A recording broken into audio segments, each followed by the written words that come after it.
बिस्मिल्लाहिर्रहमानिर्रहीम। अस्सलामु अलैकुम स्टूडेंट्स, उम्मीद करता हूँ कि आप सब खैर आफ़ियत से होंगे।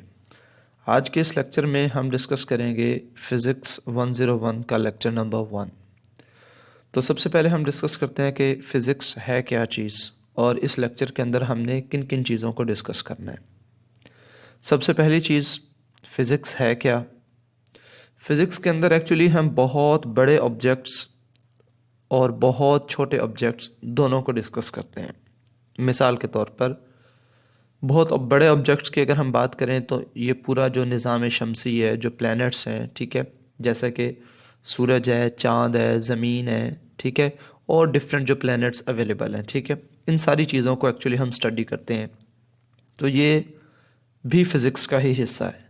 और हम फ़िज़िक्स के अंदर बहुत छोटी चीज़ों को भी डिस्कस करते हैं, और वो छोटी चीज़ें जो है वो एक एटम हो सकता है, एटम के अंदर मौजूद सब एटॉमिक पार्टिकल्स हो सकते हैं, इलेक्ट्रॉन्स हो सकते हैं, प्रोटॉन्स हो सकते हैं, न्यूट्रॉन्स हो सकते हैं, ठीक है। यानी कि एज ए होल हम एटम की और न्यूक्लियस की भी स्टडी करते हैं, जो कि बहुत ज़्यादा छोटी है। और बाकायदा फ़िज़िक्स की दो ब्रांचेस जो है मौजूद हैं, जिसे हम atomic physics and nuclear physics कहते हैं, ठीक है जी।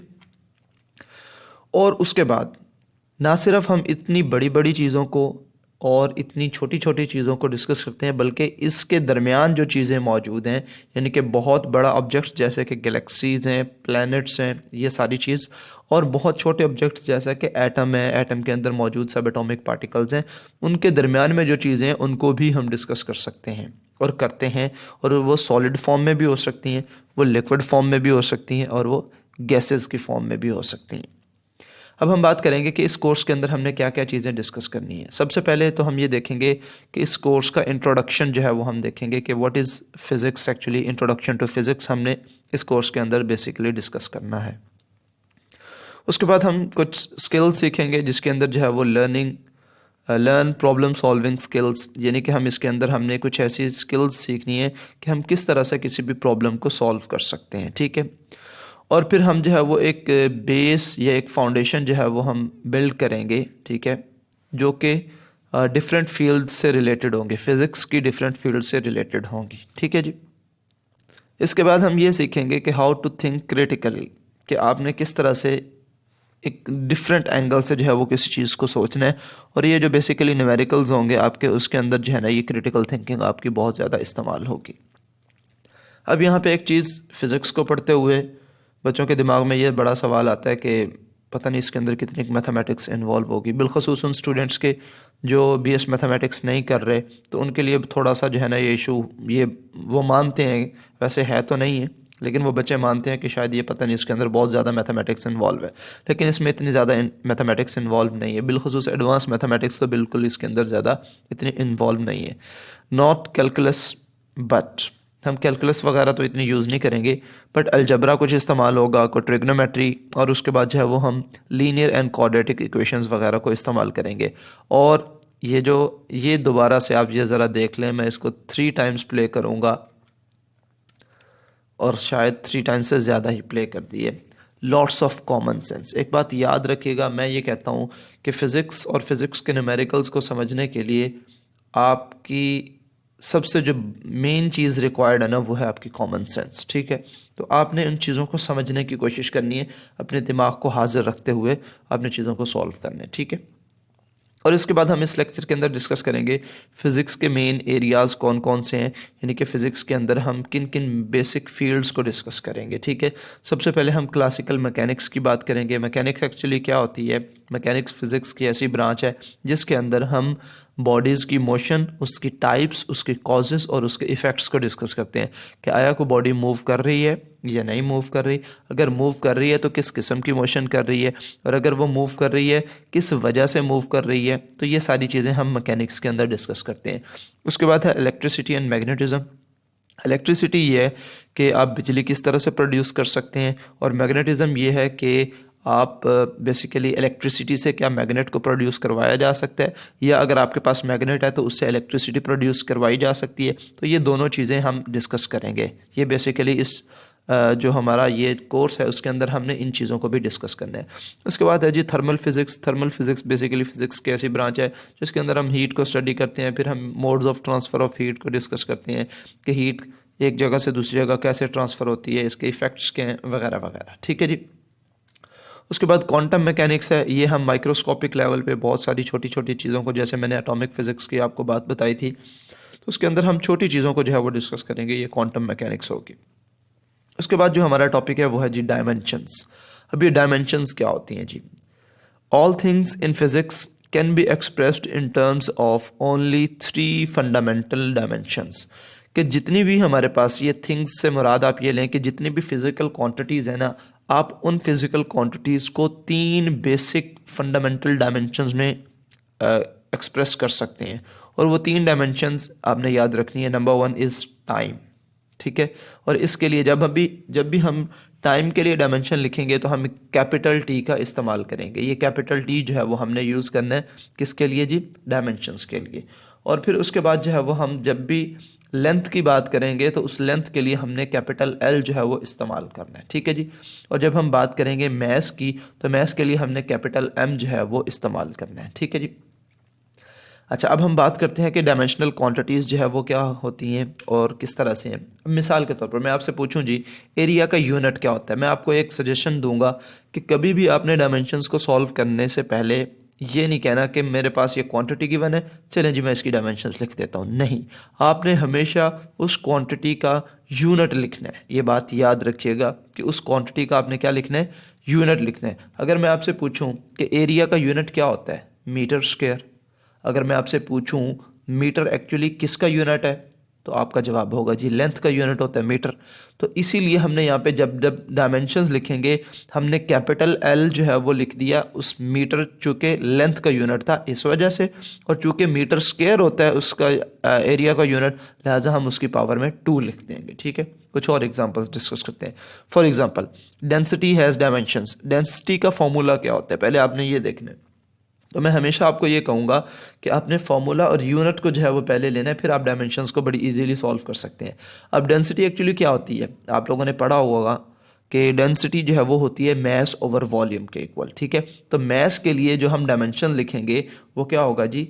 Capital M. और मैंने आपको डायमेंशंस में बताई थी कि ये देखें मैस के लिए हम क्या लिखते हैं? कैपिटल एम जो है वो डायमेंशन लिखेंगे, और लेंथ के लिए जो है वो हम कैपिटल एल, और टाइम के लिए जो है वो हम कैपिटल टी इस्तेमाल करेंगे। अच्छा, ये बात आ गई हमारे पास। डेंसिटी का जो फॉर्मूला होता है वो क्या होता है जी? मैस ओवर वॉल्यूम के इक्वल होता है। लेकिन वॉल्यूम बजाते खुद भी एक फार्मूला है, और वॉल्यूम का भी एक फार्मूला होता है, और जो कि किसके इक्वल होता है? Length multiply by width multiply by height. ठीक है। तो वॉल्यूम में एक्चुअली 3 साइड्स होती हैं, तो वो तीनों चूँकि लेंथ्स ही होती हैं, लिहाजा length multiply by length multiply by length, तो ये 3 लेंथ्स आ गई हैं। लिहाजा हमने मैस के लिए कैपिटल एम डायमेंशन लिख दी, और 3 लेंथ्स चूँकि वॉल्यूम के अंदर इस्तेमाल होती हैं, लिहाजा इसको हमने एल पावर 3 जो है वो लिख दिया। लेकिन चूंकि ये बटे के नीचे है, जब इसको डिनोमिनेटर से नोमिनेटर में लेके जाएंगे तो इसकी पावर जो है वो -3 हो जाएगी। सो ये बन जाएगा ml-3। ठीक है जी। ये आप इस तरह से डायमेंशंस लिख सकते हैं। इसी तरह अगर हम फ्रीक्वेंसी की बात करें तो फ्रीक्वेंसी जो है वो मैंने जो है वो आपको अभी वैसे नहीं बताया, ये आदत हो गई है कि मैंने आप लोगों को ये पहले बताया था, खैर अभी नहीं बताया मैंने। तो फ्रीक्वेंसी का जो फॉर्मूला होता है वो आप लोगों ने पढ़ा होगा 10th क्लास के अंदर, चैप्टर नंबर 1 के अंदर। ठीक है। अगर आप पंजाब बोर्ड से हैं तो 10th क्लास के चैप्टर नंबर 1 के अंदर जो है वो आपने फ्रीक्वेंसी, और चैप्टर नंबर 7 गालिबन फर्स्ट ईयर का जो है चैप्टर नंबर 7 या 8 है, उसके अंदर भी आप लोगों ने ये फ्रीक्वेंसी की डेफिनेशन और फार्मूला पढ़ा होगा। तो फ्रीक्वेंसी एक्चुअली टाइम पीरियड का रेसिप्रोकल होती है। ठीक है जी। फ्रीक्वेंसी को हम स्मॉल एफ से रिप्रेजेंट करते हैं, जो कि किसके इक्वल होती है? 1/कैपिटल टी के इक्वल होती है। लिहाजा कैपिटल टी जो है वो टाइम पीरियड को ही रिप्रेजेंट करता है। लिहाजा फ्रीक्वेंसी जो है वो क्या, उसकी डायमेंशन क्या होगी? 1/t के इक्वल होगी। इसी तरह अगर हम स्पीड की डायमेंशंस की बात करें तो स्पीड का जो फार्मूला होता है या उसका जो यूनिट होता है वो क्या होता है जी? मीटर पर सेकंड के इक्वल होता है, यानी कि मीटर डिवाइडेड बाय सेकंड। क्योंकि स्पीड का जो फार्मूला होता है वो होता है डिस्टेंस डिवाइडेड बाय टाइम। तो डिस्टेंस एक्चुअली क्या चीज़ है? लेंथ ही है ना। तो उसके लिए हमने कैपिटल एल यूज़ कर लिया, डिवाइडेड बाय टाइम। टाइम को जो है वो हम कैपिटल टी से रिप्रेजेंट कर रहे हैं, लिहाजा कैपिटल एल बाय टी ये हमारे पास क्या होगी? डायमेंशन होगी किसकी? स्पीड की। ठीक है जी। तो एंगल की कोई डायमेंशन नहीं होती, ये बात याद रखिएगा। Angle is a dimension less quantity. ठीक हो गया जी। अब हम बात करते हैं सिस्टम ऑफ यूनिट्स की। 2 तरह के सिस्टम ऑफ यूनिट्स जो है वो इस्तेमाल होते हैं। एक होता है MKS सिस्टम और दूसरा हमारे पास CGS सिस्टम होगा। ठीक है जी। तो ये हमारे पास सबसे पहले हम बात करते हैं MKS सिस्टम क्या है जी। अब MKS सिस्टम से मुराद ये है कि लेंथ जो है उसके लिए हम अगर यूनिट मीटर इस्तेमाल करें तो उसका हम ये फर्स्ट लेटर बना लेंगे M, और अगर हमारे पास जो है वो मैस के लिए किलोग्राम इस्तेमाल कर लें और उसका K जो है वो यहाँ से यूज़ कर लेंगे जो कि बन जाएगा K सेकेंड लेटर। और उसके बाद टाइम के लिए अगर हम जो है वो सेकेंड इस्तेमाल करें और उसका जो सिंबल है वो हम S ले लें और ये हमारे पास MKS जो है ये बन जाएगा। इसका मतलब ये हुआ कि हमारे पास जो भी क्वांटिटी है उस क्वांटिटी को हम तीन तरह से मतलब कि तीन यूनिट्स में कन्वर्ट कर सकते हैं। लेंथ का अगर यूनिट मीटर इस्तेमाल करें, मैस के लिए हम किलोग्राम इस्तेमाल करें और टाइम के लिए सेकंड इस्तेमाल करें, तो ये हमारे पास MKS सिस्टम जो है वो बनेगा। दूसरा है CGS सिस्टम। अब इसमें ये होता है कि अगर लेंथ के लिए हम मीटर की बजाय सेंटीमीटर इस्तेमाल कर लें तो ये हमारे पास C, और मैस के लिए हम किलोग्राम की बजाय ग्राम इस्तेमाल कर लें, और तीसरा हमारे पास ये है कि टाइम के लिए हम सेकंड ही इस्तेमाल कर लें क्योंकि इसमें तो वही सेकंड और सेकंड ही इस्तेमाल हो रहा है। ठीक है जी। तो ये हमारे पास दो तरह के सिस्टम जो है वो होते हैं, CGS system and MKS system. Clear होगी बात जी। अब हम बात करते हैं जी लेंथ क्या है और इसका यूनिट क्या होगा जी।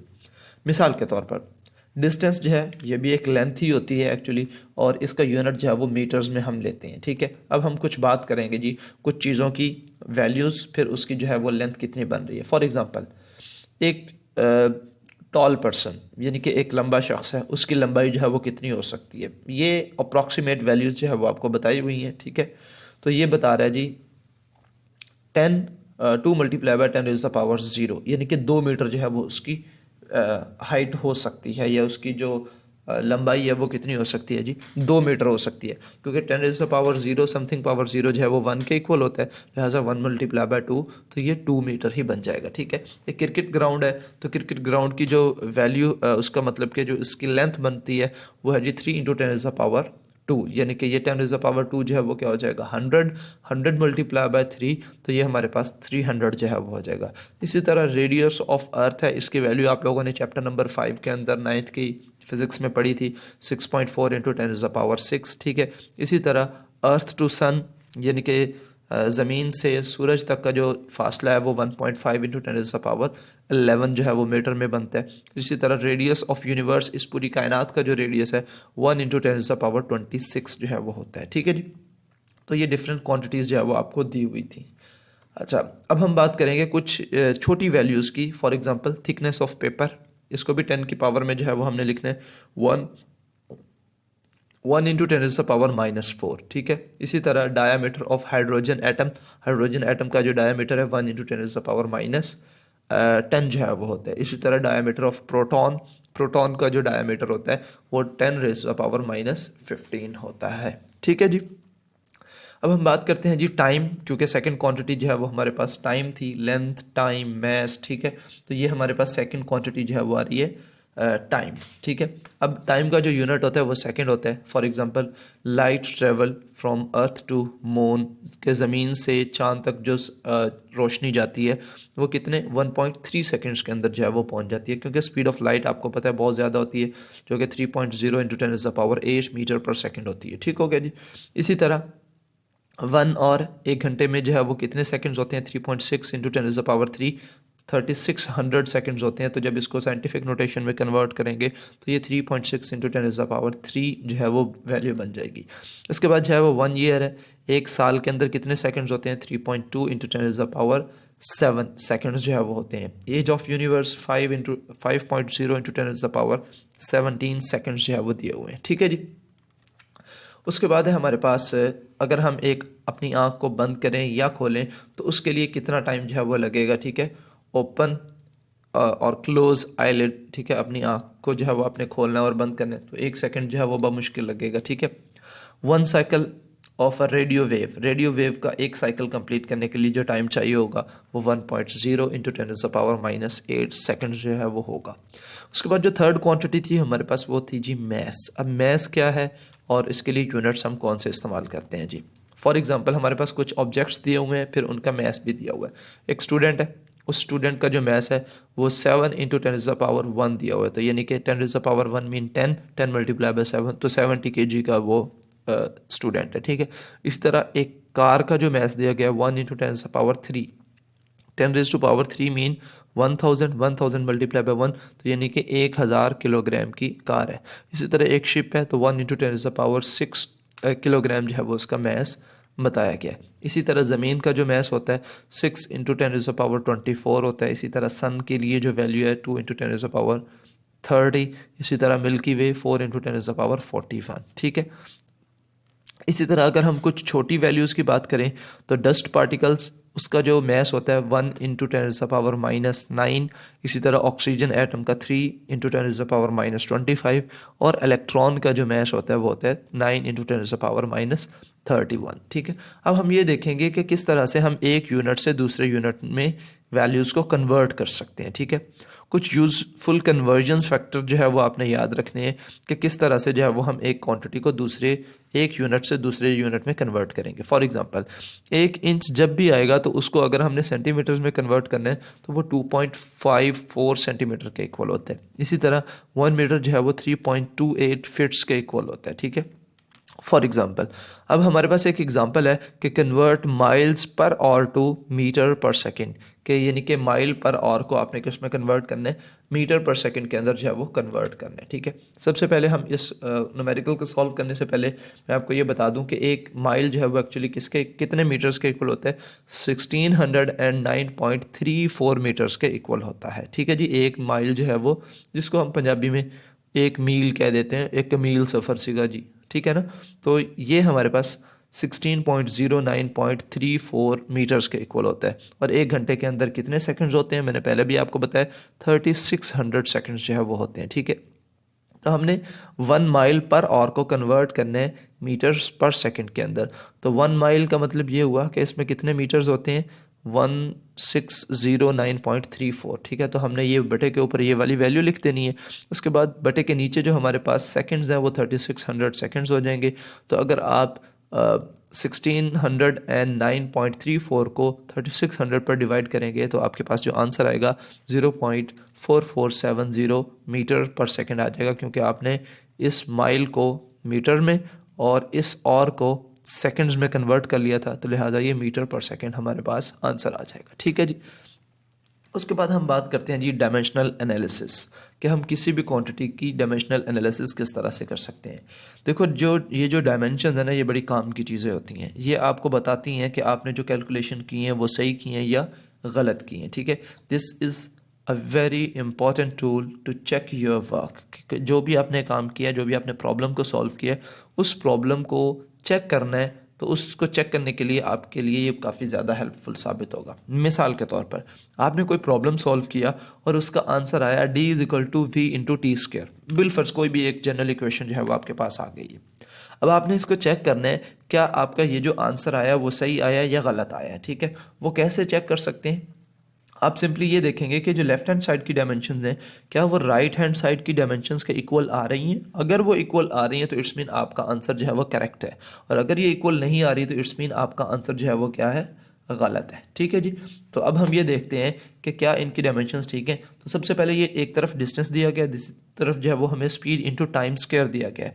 तो मैं इसके यूनिट्स पहले लिख लेता हूँ, क्योंकि मैंने आपको बताया था कि हमने जब जब डायमेंशंस को चेक करना है तो आप डायरेक्ट डायमेंशंस नहीं निकालिएगा, आप क्या कीजिएगा, आपने उनके यूनिट्स को इस्तेमाल करना है, फार्मूलाज को इस्तेमाल करना है।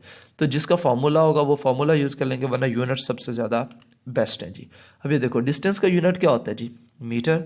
इसी तरह स्पीड का यूनिट क्या होता है, मीटर पर सेकंड, ये -1 एक्चुअली उसकी पावर में। इसी तरह सेकंड जो है वो टाइम का यूनिट होता है, लेकिन उसकी पावर 2 है, तो यहाँ पे s जो है वो मैंने उसकी पावर 2 लिख दी है।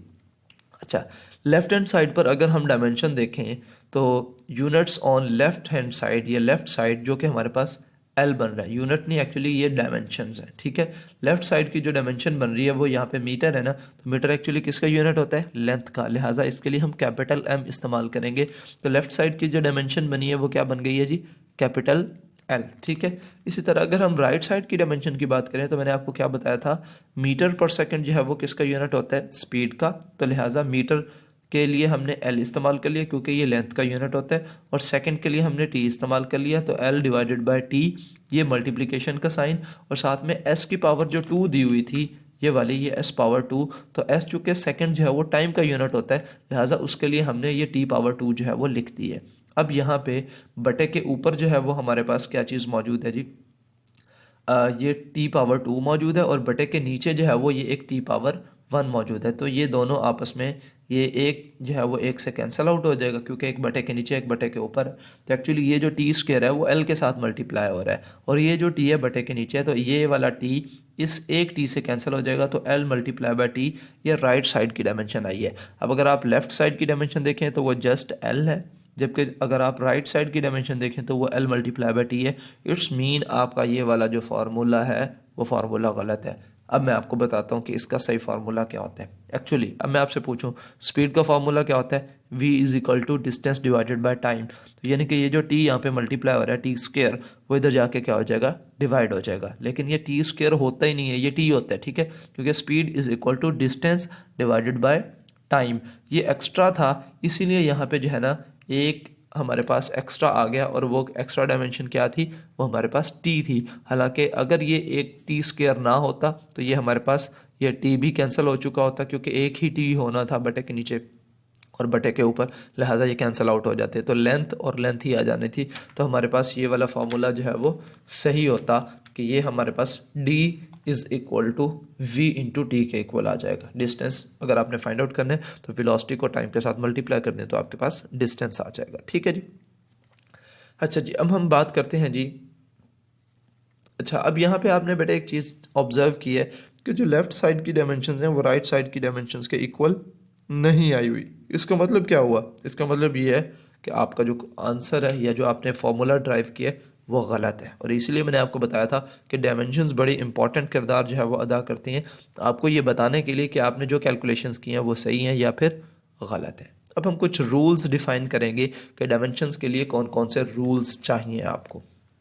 सबसे पहले आपको जो है एक बात याद रखनी है कि जो डायमेंशंस होती हैं उनको मतलब कि किसी भी अगर क्वांटिटी की डायमेंशंस लिखते हैं तो मैंने आपको बताया कि लेंथ, मास और टाइम के फॉर्म में ही लिखते हैं, ठीक है। इनको हम अल्जब्रिकली जो है वो ट्रीट कर सकते हैं, लेकिन इसमें कुछ रिस्ट्रिक्शंस हैं। फॉर एग्जांपल हम किसी भी दो क्वांटिटी की जो डायमेंशंस हैं उनको मल्टीप्लाई कर सकते हैं, उनको डिवाइड कर सकते हैं। Yes, it is possible. मिसाल के तौर पर हमने जहाँ पे देखा था कि यहाँ पे इस एनिमेशन के अंदर ये देखें, ये हमारे पास लेंथ और टाइम जो है वो डिवाइड हो रहे हैं, जो कि पॉसिबल है, और फिर ये लेंथ ओवर टाइम जो है वो मल्टीप्लाई हो रहे हैं टी स्क्वायर के साथ, लिहाजा ये मल्टीप्लिकेशन और डिवीजन तो हो गई पॉसिबल। लेकिन अगर मैं बात करूं क्या हम दो क्वांटिटीज़ की डायमेंशंस को ऐड कर सकते हैं, सो इट्स इम्पॉसिबल। क्या हम सब्ट्रैक्ट कर सकते हैं? नो, हम सब्ट्रैक्ट भी नहीं कर सकते। तो ऐड और सब्ट्रैक्शन ऑफ द क्वांटिटीज़ जो होगी वो हम नहीं कर सकते, ठीक है। हम यानी कि ऐड और सब्ट्रैक्ट नहीं कर सकते, जबकि मल्टीप्लाई और डिवाइड कर सकते हैं, ठीक है। सिंपल सी आपने ये बात याद रखनी है। मिसाल के तौर पर अगर आप ये कहें कि लेंथ की जो डायमेंशन होती है वो होती है जी या लेंथ की तो डायमेंशन कैपिटल एल ही है, या सेकंड के लिए जो हमारे पास डायमेंशन है वो क्या होती है जी, टी होती है। क्या आप एल और टी को ऐड कर सकते हैं? ऐड करेंगे तो आपके पास कौन सी क्वांटिटी आएगी, या कौन सी आप डायमेंशन लिख सकते हैं? कोई भी डायमेंशन नहीं लिख सकते। लिहाजा जब भी हम दो क्वांटिटीज़ की डायमेंशंस को लिख रहे होंगे या उनको सॉल्व कर रहे होंगे तो उनको मल्टीप्लाई कर सकते हैं, उनको डिवाइड कर सकते हैं, बट हम उनको ऐड और सब्ट्रैक्ट नहीं कर सकते, ठीक है। अब हम बात करेंगे सिग्निफिकेंट फिगर्स की। अब सिग्निफिकेंट फिगर्स क्या होते हैं जी? देखो बच्चे, जब हम कुछ कैलकुलेशंस करते हैं ना तो बाज़ दफ़ा हमें एक्यूरेट आंसर नहीं मिलता। तो जब एक्यूरेट आंसर नहीं मिलता तो हम उनमें से कुछ ऐसे डिजिट्स को लिख लेते हैं जो हमारी वैल्यू को ऑलमोस्ट या अप्रॉक्सीमेटली सही बता रहे होते हैं। जो कुछ एक्स्ट्रा डिजिट्स होते हैं उनको हम नेगलेक्ट कर देते हैं, ठीक है जी। तो अब हम जो है वो उन डिजिट्स को इस्तेमाल करेंगे जो रिलायबल होंगे, जो हमारी जो क्वांटिटी है, जो हमारे पास वैल्यू है, उनको सही बता सकते हैं, ठीक है, कुछ बेहतर तौर पर जो है वो बता सकते हैं। अब उसके लिए कुछ रूल्स जो है वो आपने याद रखने हैं। फॉर एग्जांपल अगर आपके पास एक डिजिट है या एक वैल्यू है या एक मेजरमेंट आपने की है और उसके अंदर जो उसकी एक्यूरेसी है वो है 95.9, ठीक है, और दूसरी आपने जो वैल्यू ली है उसकी एक्यूरेसी के चांसेस जो है वो 39.32 हैं, तो आप अगर इन दोनों को ऐड करें तो वो हमारे पास 135.22 जो है वो इसका आंसर आएगा। लेकिन जब मैं इसको राउंड ऑफ करूँगा तो ये मेरे पास 135 ही इसका आंसर होगा। ये 0.22 जो है ये कोई ख़ास मायने नहीं रखते, तो लिहाजा ये आप इसमें से जो सिग्निफिकेंट फिगर्स की तादाद है वो ये जस्ट 135 यानी कि 135 ही है, ठीक है। इसी तरह अगर आप सब्ट्रैक्ट करते हैं इन दोनों क्वांटिटीज़ को तो हमारे पास 59.85 जो है वो 58 जो है वो आंसर आता है। अब इसमें भी जो राउंड ऑफ करेंगे, ये जो पॉइंट के बाद जो है वो 5 है और उसके बाद 8 है। पॉइंट के बाद अगर 5 या 5 से बड़ा कोई डिजिट हो, ठीक है, तो हम उसको राउंड ऑफ कर लेते हैं, ठीक है। अब मिसाल के तौर पर अगर मैं इस 5 को राउंड ऑफ करना चाह रहा हूँ, ठीक है, तो मैं क्या करूँगा, इससे नेक्स्ट वाला डिजिट देखूंगा। अगर नेक्स्ट वाला डिजिट 5 या उससे बड़ा होगा, जो कि 8 है, 8 5 से बड़ा होता है, ठीक है, लिहाजा उससे जो प्रीवियस डिजिट यानी कि ये जो 5 है तो मैं इसको 1 डिजिट इंक्रीज करके लिख दूंगा। तो ये हमारे पास 56.6 जो है ये राउंड ऑफ करके ये डिजिट आ गया है, ठीक है जी। इसी तरह अगर मैं इन दो क्वांटिटीज़ को मल्टीप्लाई करूं तो मल्टीप्लाई करने के बाद 33,332.12 जो है वो इसका आंसर आ रहा है। अगर मैं इसको राउंड ऑफ करूं तो ये 12.12 इसकी कोई ख़ास मीनिंग नहीं है।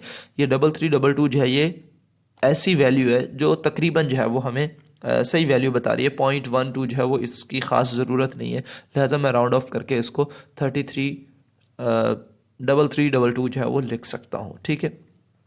इसी तरह अगर मैं इनको डिवाइड करूं, दो क्वांटिटीज़ को डिवाइड करने के बाद मेरे पास आंसर आ रहा है 3.36943। तो पॉइंट के बाद इतनी सारी वैल्यूज़ जो आपने लिखती हैं इसको लिखने की ज़रूरत नहीं है।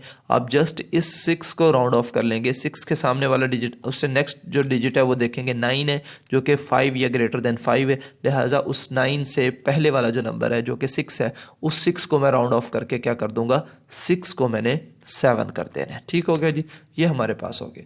उसके बाद ये एक छोटा सा जो है वो ये आप बेसिकली हम किसी भी चीज़ को एस्टिमेट कर सकते हैं, ऑर्डर ऑफ मैग्नीट्यूड, जिसको हम एस्टिमेट, अंदाजे, तखमीने, तुक्के जिसको हम कहते हैं, हम तुक्का भी लगा सकते हैं। किसी चीज़ की अगर आपको एग्जैक्ट वैल्यू नहीं पता तो आप उसके लिए एक तुक्का लगा सकते हैं, ठीक है जी, यानी कि आप उसके लिए एक अंदाज़ा लगा सकते हैं। फॉर एग्ज़ाम्पल कि एक शख्स का जो वेट है वो 100 kg है। अब लाजमी तो नहीं है कि 100 kg ही हो, लेकिन इसको हम अप्रॉक्सीमेट वैल्यूज़ की फॉर्म में लिखेंगे। अगर 10 की वैल्यूज़ में, 10 की पावर्स में एक्चुअली जो है वो लिखने, तो 100 kg जो है वो इसको मैं क्या लिख सकता हूँ, 10⁻² की फॉर्म में लिख सकता हूँ। इसी तरह weight of 1 year old child, अगर 1 साल का कोई बच्चा है, उसका हो सकता है वज़न 7 किलो हो, 8 किलो हो, 9 किलो हो सकता है 10 किलो भी हो। लिहाजा मैं इसको 10 की पावर में जो है वो लिख सकता हूँ। तो 10 kg है तो मैं इसको 10⁻1 की फॉर्म में लिख सकता हूँ, ठीक है जी। ये अंदाजे लगा रहे हैं हम। इसी तरह एक क्रिकेट बॉल का जो मैस है वो एक्चुअली, या वेट ऑफ 1, ये गलत लिखा हुआ है, वेट नहीं होता, वेट का यूनिट होता है न्यूटन, एक्चुअली वो फोर्स है, ठीक है। ये इसको मैस कहें, mass of a cricket ball which is 1 kg। अब क्या 1 किलो की गेंद होती है, 1 किलो की गेंद किसी को करवाओगे, उसके मत्थे पे लगे ना, उसका माशाल्लाह फ्लैट हो जाएगा बिल्कुल, ठीक है ना। तो मतलब कि उसके माथे पे जब जल लगेगी तो बिल्कुल सिस्टम सीधा हो जाएगा, अगर बिलफर्ज उसने हेलमेट नहीं पहना हुआ। लेकिन हम ये अप्रॉक्सीमेशन की बात कर रहे हैं, हम अंदाजे, तखमीने, तुक्के की बात कर रहे हैं, इसमें एक्यूरेसी नहीं होगी, ठीक है, इतनी ज़्यादा एक्यूरेसी नहीं होगी। लिहाजा अगर आप गौर करें तो यहाँ पे देखो 10⁻² की फॉर्म में लिखा हुआ है, ये 10⁻1, ये 10⁻0 की फॉर्म में हमने लिख लिया, और ये समथिंग पावर 0 जो है वो एक्चुअली 1 के इक्वल होती है। लिहाजा ये 1 kg आ गया। हालांकि 1 kg की नहीं हो सकती, वो हो सकता है वो 100 ग्राम की हो, 150 ग्राम की हो, या 200 ग्राम की हो, कुछ भी हो सकती है। लेकिन अगर मैं इसको इससे भी कम लिखता हूँ, 10⁻⁻1 लिखता हूँ, तो ये तो बहुत ज़्यादा कम हो जाएगा। लिहाजा नियर अबाउट जो 10 की वैल्यू आ रही है हम उस फॉर्म में इसको लिखेंगे, ठीक है जी। मिसाल के तौर पर हम ये देखना चाह रहे हैं कि how many seconds are there in a human life, ठीक है, लाइफ टाइम, कि इंसानी ज़िंदगी के अंदर जो है वो टोटल कितने सेकंड्स होते हैं। और आपने ये एक शॉर्ट क्वेश्चन किया था 9th क्लास के चैप्टर नंबर 1 के अंदर, estimate your age in seconds, ठीक है। तो हम इस तरह से जो है ना, वो उस वक्त आप बच्चे थे तो आपकी उम्र 14, 15, 16 साल थी, तो उस हिसाब से आप कैलकुलेट करते थे। लेकिन एक पूरे शख्स की जो कि मरने वाला है, तकरीबन उसकी 80-85 साल उम्र है, उसकी एज आपने सेकंड्स में निकालनी है। तो एक इसको निकालने का बड़ा आसान सा तरीका है। सबसे पहले आप ईयर्स देखें, 80 ईयर्स हैं, और फिर हम देखेंगे कि एक साल के अंदर डेज़ कितने होते हैं, 365 डेज़ होते हैं, और एक दिन के अंदर घंटे कितने होते हैं, 24, और एक घंटे के अंदर मिनट्स कितने होते हैं, 60, और एक मिनट के अंदर कितने सेकंड्स होते हैं जी, 60। लिहाजा आप यहाँ से 60, 24, 365 एंड 80, इन सब को मल्टीप्लाई करेंगे तो हमारे पास जो एग्जैक्ट आंसर आ रहा है वो 2.5 × 10⁻9 सेकेंड आ रहा है। लेकिन हम किसकी बात कर रहे हैं? हम ऑर्डर ऑफ मैग्नीट्यूड की बात कर रहे हैं। ऑर्डर ऑफ मैग्नीट्यूड से मुराद ये कि हम अंदाज़ा लगाना चाह रहे हैं, हम तुक्का लगाना चाह रहे हैं, हम आइडिया लगाना चाह रहे हैं। तो अब ये देखो, एक आइडिया लगाते हैं। अब हम सब तमाम वैल्यूज़ को 10 की पावर में जो है वो ले रहे हैं, नियर अबाउट जो उसकी 10 की वैल्यू है। फिर भी अंदाज़ा लगा के देखते हैं क्या मिलती जुलती को वैल्यू आती है या नहीं। ठीक है, चूँकि अंदाज़ा है, तुक्का है, गलत भी हो सकता है और हो सकता है कुछ 50-60% जो है वो सही भी हो सकता है 80% ठीक हो। ठीक है ना, तो ये आपकी एक्यूरेसी कुछ भी हो सकती है, बट हमने एक अंदाज़ा लगाना है। ठीक है, मिसाल के तौर पर यहाँ पे जो वैल्यू थी शख्स की वो कितनी थी जी? 80 थी। अगर मैं इसको 10 की पावर में नियर अबाउट जो इसकी 10 की पावर है, अगर मैं इसको 10 की पावर 1 लेता हूँ तो ये तो हो जाएगा 10, लेकिन 10 ईयर और 80 ईयर में बहुत ज़्यादा डिफरेंस होता है। ठीक है ना, तो लिहाजा हम इसको 10 की पावर 2 लिखेंगे। 10 की पावर 2 लिखने का मकसद ये है कि ये 80 के करीब तरीन जो है वो 10 की पावर है। अगर मैं 10 की पावर 1 लिखता हूँ तो ये 10 है, 10 जो कि 80 से बहुत ज़्यादा छोटा होता है। जबकि अगर मैं इसको 8 की पावर 2 लिखता हूँ तो ये बिल्कुल ऑलमोस्ट करीब है। ठीक है, अच्छा, उसके बाद जो है वो डेज़, एक दिन में कितने, एक साल में जो है वो कितने दिन होते हैं। तो अगर मैं इसकी पावर 10 की पावर 2 लेता हूँ तो 10 पावर 2 का मतलब ये होगा 10 मल्टीप्लाई बाई 10 विच इज़ 100। लेकिन अगर मैं इसकी पावर 10 पावर 3 कर दूँ ये तो 1000 हो जाएगा। क्या एक साल के अंदर 1000 डेज होते हैं? नहीं, लिहाजा ये बहुत बड़ी वैल्यू हो जाएगी। तो लिहाजा हम इसको क्या करेंगे, उन डेज के जो करीब तरीन वैल्यू है ना 10 की पावर, हम उसमें लिख लेंगे, जो कि 10 रेज़ पावर 2 हमने लिख दी है। इसी तरह एक दिन में कितने घंटे होते हैं जी? 24 घंटे होते हैं। लेकिन अगर मैं 10 की पावर 2 लिख दूं ये तो 100 हो जाएगा, 10 की पावर 0 लिख दूं ये तो 1 हो जाएगा। लिहाजा इसके करीब तरीन जो है वो क्या वैल्यू है, वो है 10 रेज़ पावर 1। ठीक है, इसी तरह एक दिन के अंदर, एक घंटे के अंदर कितने मिनट्स होते हैं? 60 मिनट्स होते हैं। ठीक है, और 60 को मैं 10 रेज़ पावर 2 की फॉर्म में लिख सकता हूँ, क्योंकि 10 रेज़ पावर 1 लिखूंगा तो वो तो 10 के इक्वल होगा, जो कि बहुत ज़्यादा छोटी वैल्यू हो जाएगी। लिहाजा 60 जो है वो 100 के ज़्यादा करीब है एज़ कम्पेयर टू 10। ठीक है, लिहाजा हम इसको 10 रेज़ पावर 2 में लिखेंगे। इसी तरह एक मिनट के अंदर कितने सेकंड्स होते हैं? 60 सेकंड्स होते हैं, लेकिन इसको 10 की पावर में हमने लिखना है और नियर अबाउट जो है वो बिल्कुल यही मिनट्स वाला हिसाब है, तो ये 10 रेज़ पावर 2 हो जाएगा। अब ज़रा ये सब वैल्यूज़ चूँकि मल्टीप्लाई हो रही हैं, 10 rays power 2 and 2 4, 4 and 1 5, 5 and 2 7, 7 and 2 9, तो 10 रेज़ टू पावर 9 सेकंड्स आ चुके हैं। और ये देखें, जो हमने एक्यूरेट वैल्यू निकाली थी उसमें भी 10 रेज़ पावर 9 सेकंड्स ही आए थे। ये 2.5 का डिफरेंस है। लिहाजा हमारा ये जो तुक्का था ना, ये काफ़ी हद तक ठीक था। इसी को हम क्या कहते हैं? ऑर्डर ऑफ मैग्नीट्यूड कहते हैं। ठीक है, तो उम्मीद है आज का लेक्चर जो है वो आपको समझ आ गया होगा। ये लेक्चर कंप्लीट हो चुका है। मैंने बड़ी डिटेल में कोशिश किया कि आपको ये लेक्चर समझा सकूं, और अभी चूँकि इसमें कोई ज़्यादा ऐसी बातें थी नहीं जो पेपर पे समझाई जा सकें, इसलिए मैंने इस लेक्चर को जो है वो इधर एनिमेशंस के थ्रू ही समझा दिया है। मैंने पूरी कोशिश की है कि आपको ये सारी बातें क्लियर हो सकें। ठीक है, और अगर फिर भी आपका कोई क्वेश्चन है तो आप कमेंट बॉक्स में ज़रूर पूछिएगा। इंशाल्लाह नेक्स्ट लेक्चर में आपसे फिर मुलाकात होगी। तब तक के लिए मुझे दुआओं में याद रखिएगा। अल्लाह हाफिज़।